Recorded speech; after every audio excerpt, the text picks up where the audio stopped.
Hello, and welcome to EB5 Investment Report. I'm Amy Rios. We recently spoke with Jason Lee, the owner and president of CanSign Immigration Consulting Group and the director of U.S.-China Investment Immigration Association. CanSign is a Beijing-based immigration consulting firm that is licensed by the Ministry of Public Security of China. Jason Lee has been in the immigration business for 18 years. With more than 100 employees and 6 offices in different cities in China, CanSign is one of the largest migration agent companies in China. Jason Lee, according to his website, is working on behalf of the Chinese Migration Agent Association and comes to the United States to choose good EB-5 projects based on his due diligence.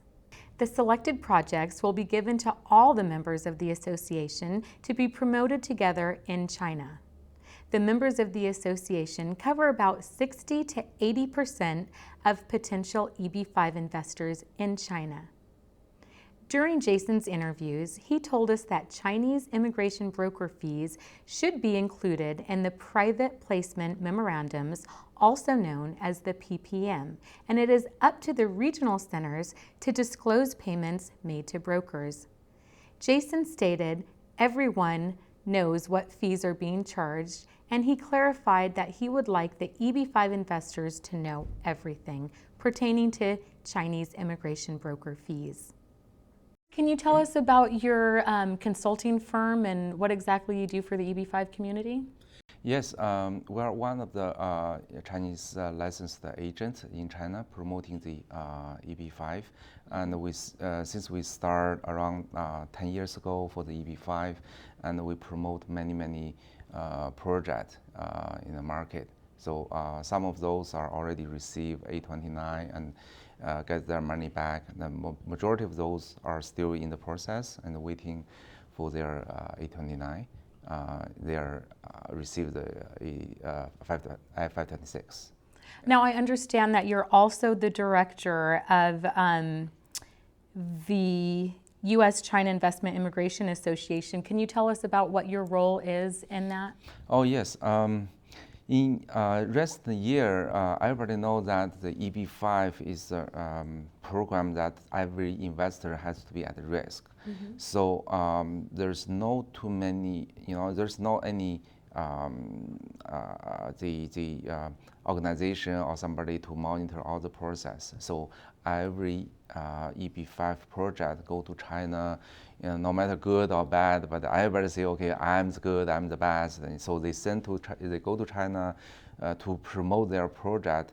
And for Chinese agents, most of those, they don't know too much about EB-5. Mm-hmm. And they just promote like just everyone. So recently there's some problem keep happening, and the agents get hurt. So we got together. We have the association.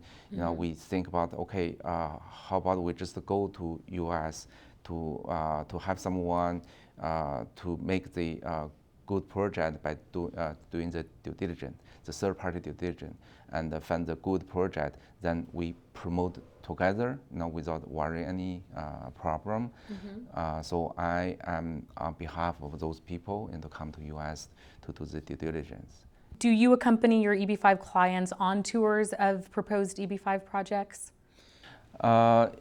Yes, actually the investors, some of the investors, they also come to U.S. to visit on-site to see, to do the investigation to the project, but they have unlimited sources to see what is good or bad.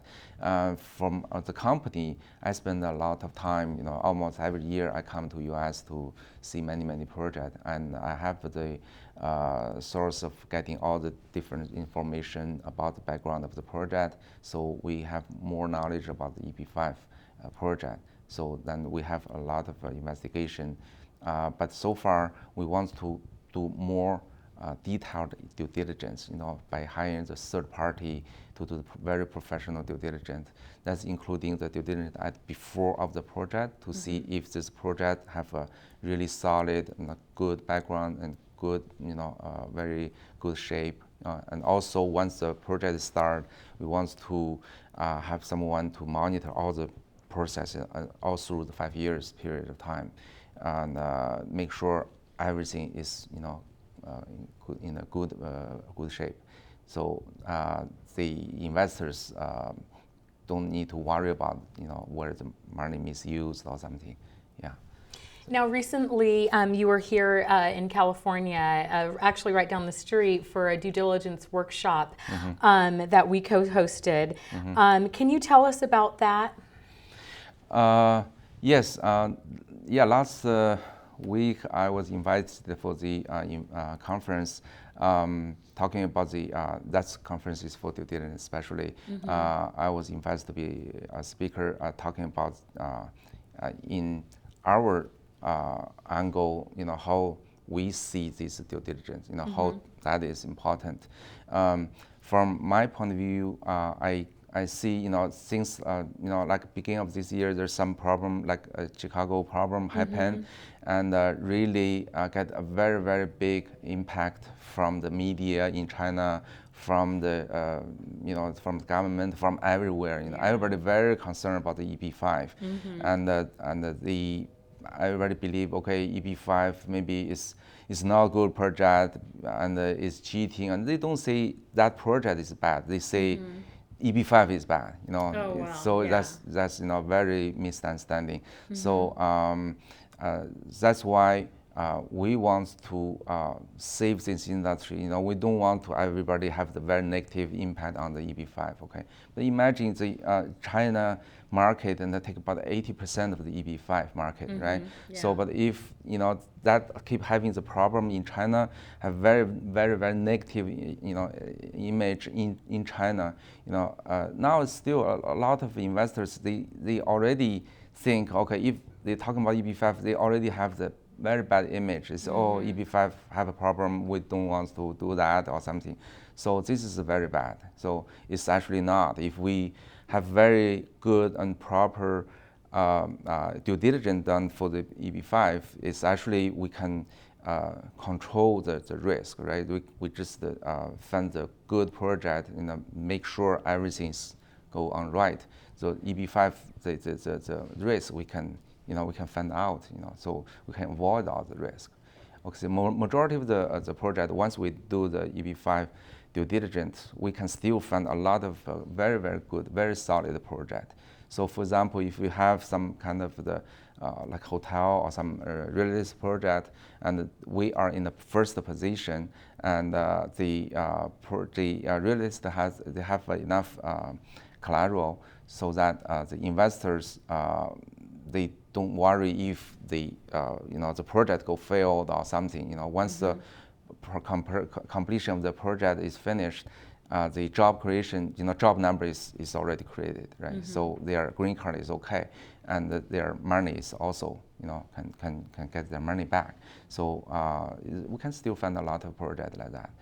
Now, you just mentioned the Intercontinental Regional Trust of Chicago, and there was a meeting in Beijing with your Immigration Broker Association, the China Investment Immigration Association. How many immigration brokers attended, and what was the purpose of that meeting?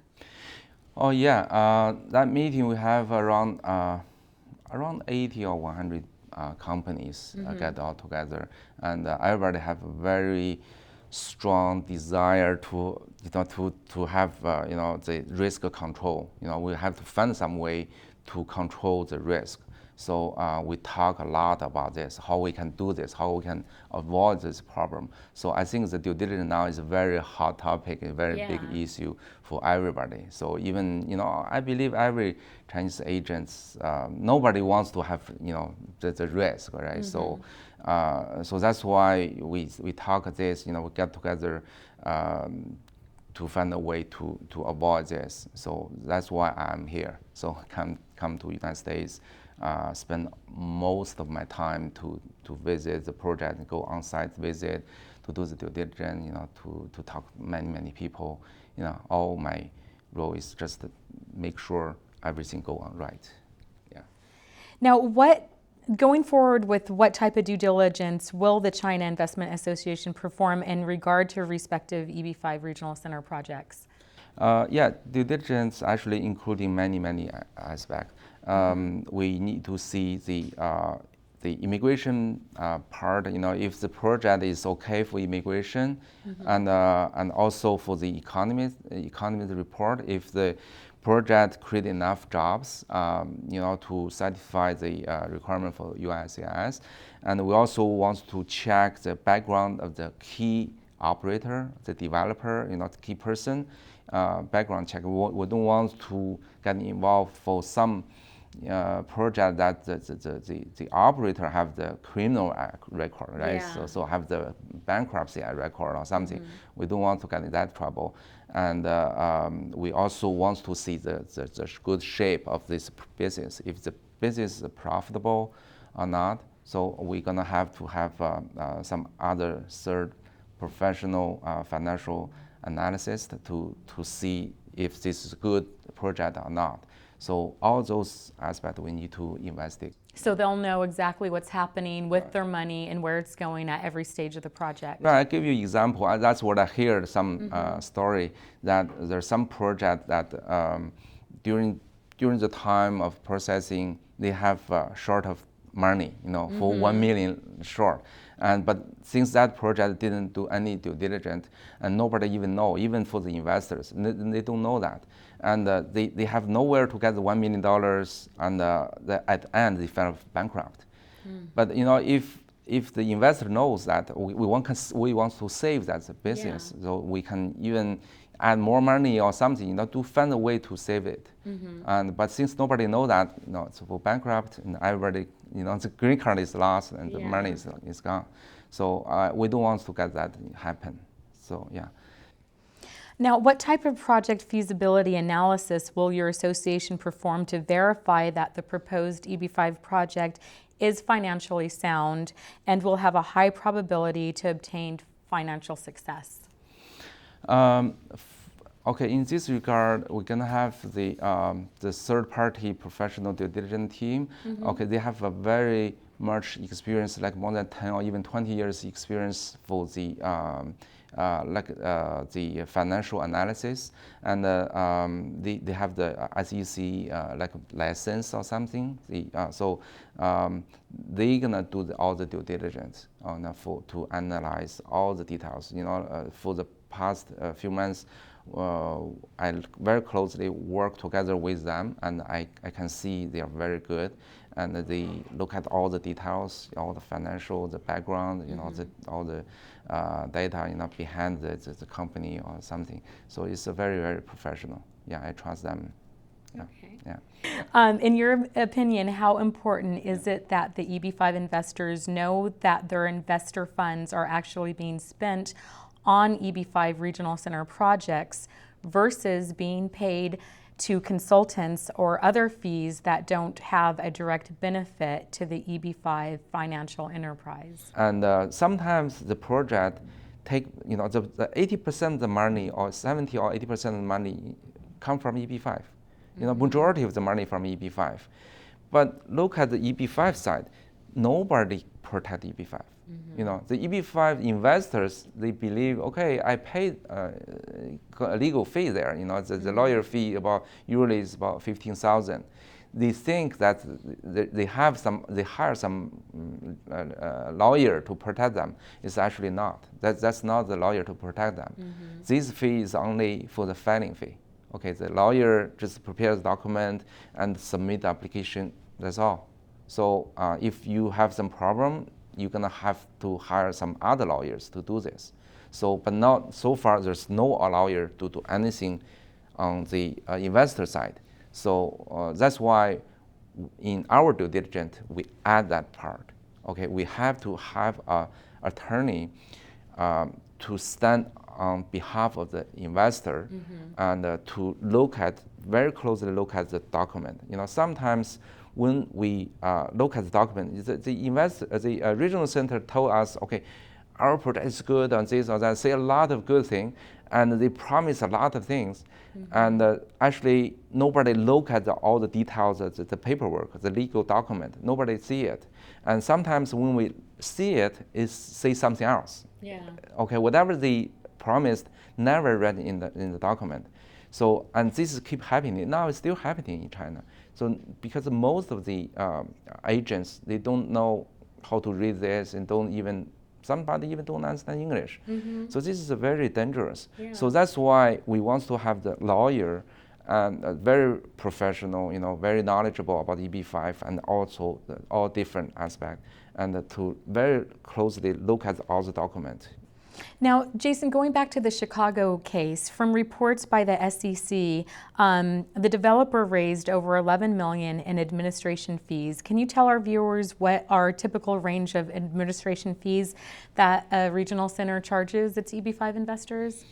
Right. Usually, the regional center charge administration fee about. It keeps changing. Before it's about 25,000 or 30,000, 40,000. Somebody charged 50,000.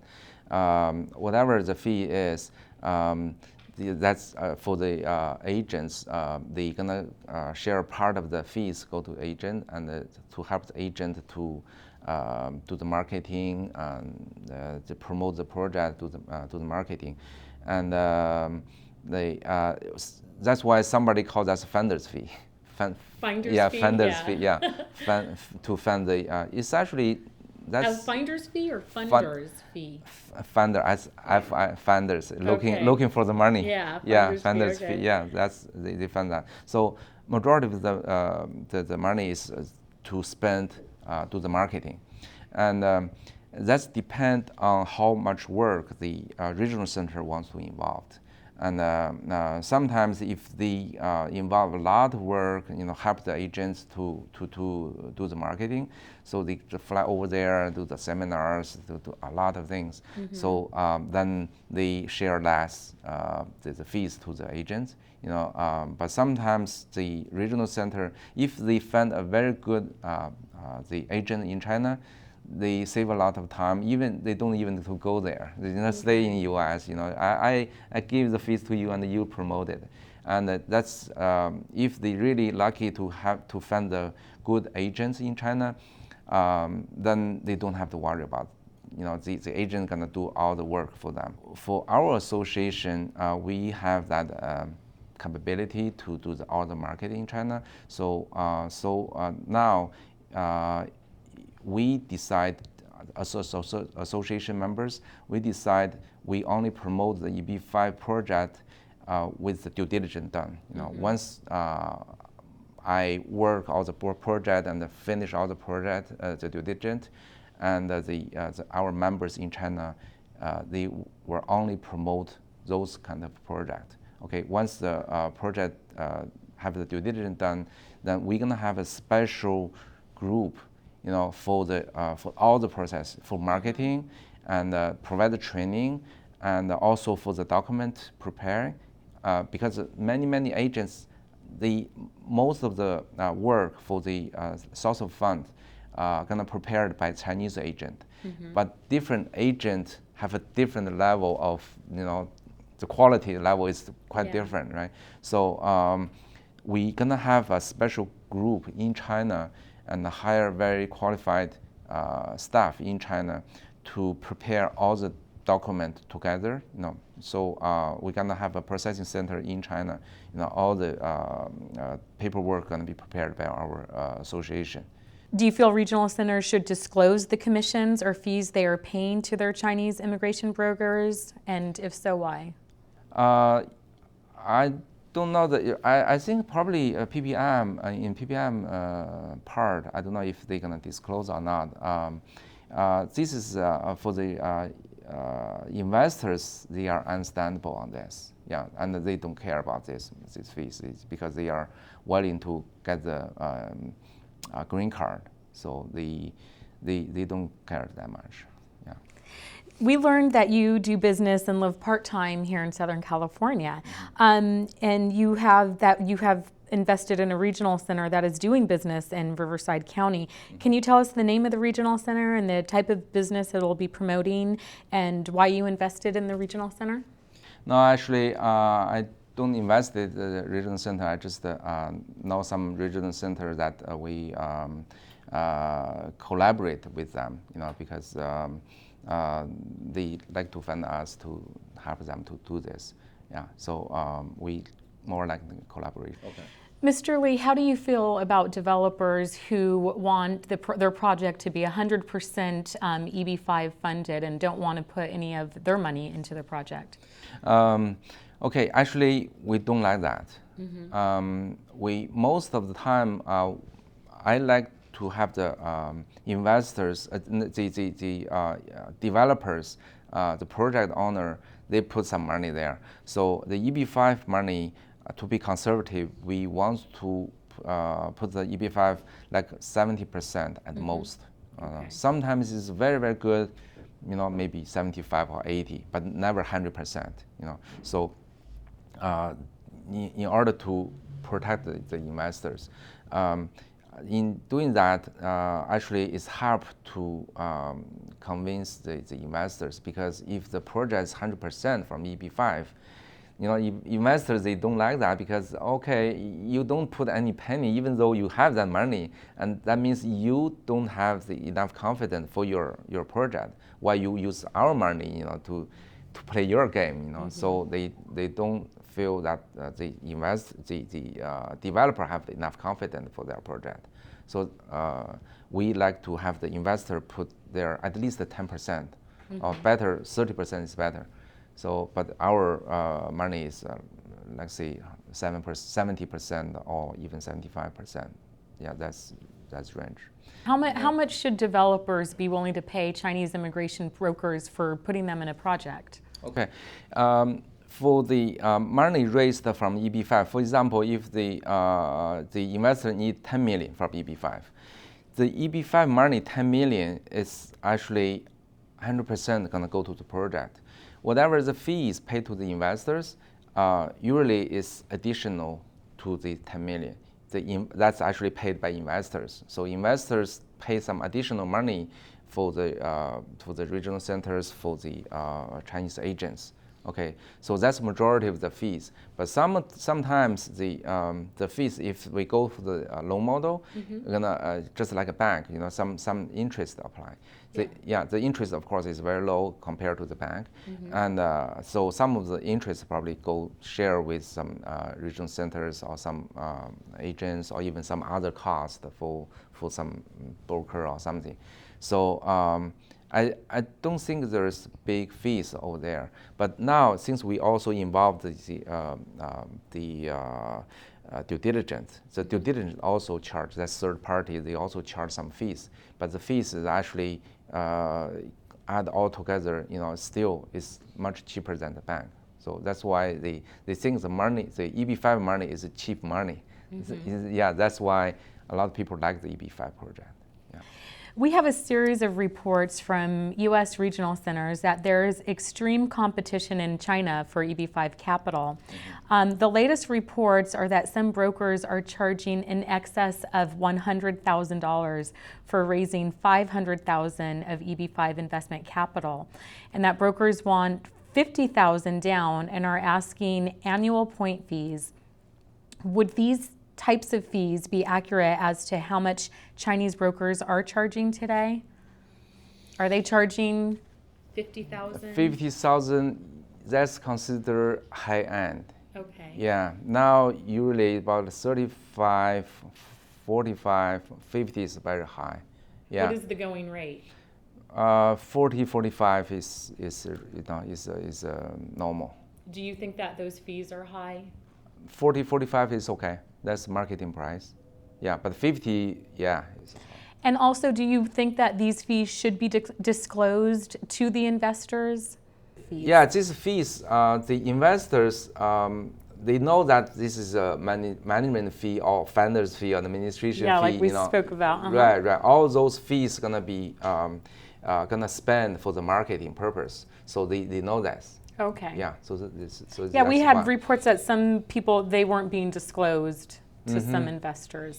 Okay. Yeah. Yeah. This is a fee everybody gonna pay, but unless if some fees are very, very high, like 60,000 or even higher, that's normal. So some people gonna question on that.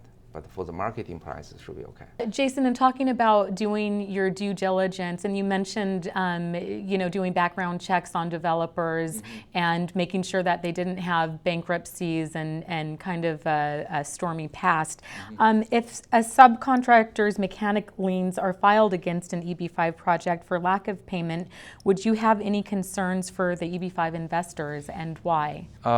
Yes, of course, this is gonna have a negative impact, for the investor and for us.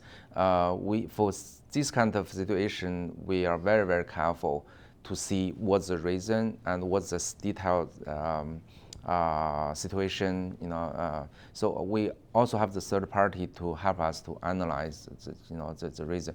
We don't just kill the project immediately, but usually what we do is, if the project is like B project, we're gonna change something to become A project. So, and if the project is very good and we have enough to control the project, and we don't want to lose control, like them to do whatever they want, but we have to have very, very tight control. Sometimes still okay. Yeah. Do you take that information and then tell your investors, or do you make the decision kind of and say, I think that's okay, or do you consult with your investors on how they want to move forward with that? We're gonna consulting with our third-party due diligence expert. We're gonna talk to them more. So from their point of view, this is okay or not, because we want to make sure we'll not have any problem in the future. So we're gonna talk to them to decide if this is good or not. If it's okay, then we can tell our investors, they have this kind of problem before, but we believe this is okay. Okay, I see. That's okay. But if it's some very risk, some personal moral problem, they have the money, they just want to cheat, or that's totally unacceptable. Okay. Yeah. We're here with Jason Lee of CanSign Group. Jason, we just recently had you in our studio, and we just wanted to make a couple of clarifications. Excuse me.